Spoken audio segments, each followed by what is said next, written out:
كيفكن صبايا؟ راح نسوي اليوم اللحم بعجين. للعجين ده بيلزمنا كيلو طحين، 4 معالق لبن أو يوغورت، وبيلزمني معلقة كبيرة ملح وكاستين مي دافية. نفس الكاسة اللي بعير فيها الطحين بعير فيها المي. ممكن كمان الطحين حسب نوعية الطحين اللي يشرب المي ولا ما يشرب المي، حسب نوعية الطحين. بس هذا الطحين متعدد الاستعمالات، ظريف بيكون. بعدين هون بنلم العجينة بشوية زيت مشان ما تلزق، وبخليها ترتاح تقريبا نص ساعة لحتى نحضر الحشوات.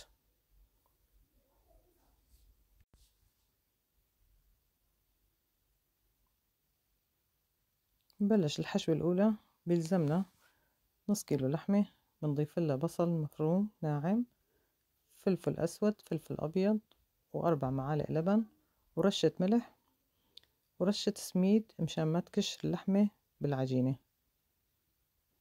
هذا السر من أسرار اللحم بعجين. بنضيف لها كمان دبس الرمان حسب الرغبة، ممكن كمان نضيفوا لها معلقة طحينة،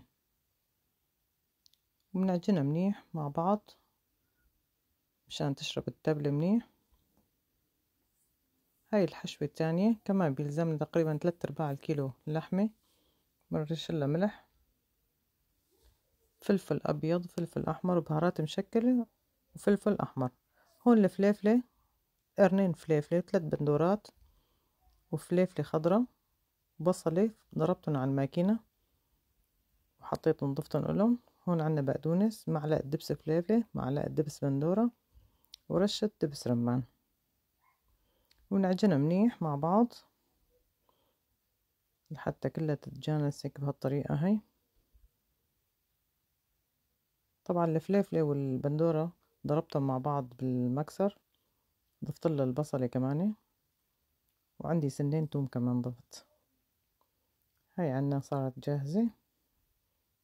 نشتغل بقى بالعجينة، بنلتها بالطحين بهالطريقة هاي، ومنرقوه حسب ما بتكون حجم القرص، بتكون صغير بتكون كبير نفس الشي. أنا رح أعمل قسم بالمقلاية وقسم بالفرن.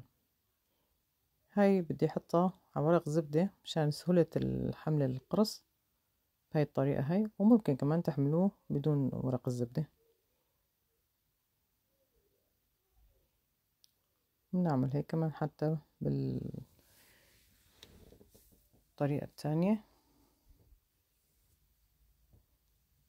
نفرد القرص بهالطريقة، نحط لها كمان اللحمة مع الخضار هالمرة.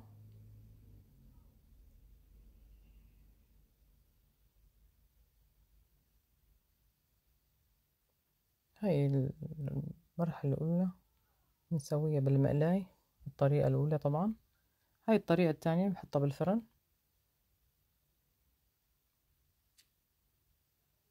شايفين لسه بدها شوي.